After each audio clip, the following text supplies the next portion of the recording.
How to add cinematic effect in CapCut. I will show you how to do it in a few simple steps. Let's get started. Open your CapCut application. Tap onto the new project. Select your desired video. Tap on add.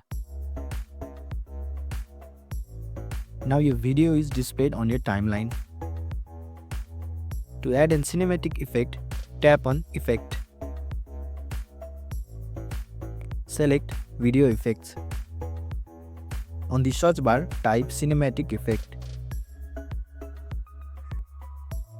From here, you can choose various frames that CapCut has provided.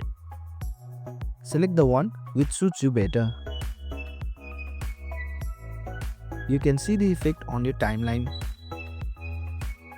You can adjust the effect as needed for your edit.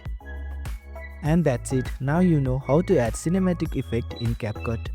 Thanks for watching. If you found this helpful, give it a thumbs up and consider subscribing for more tutorials.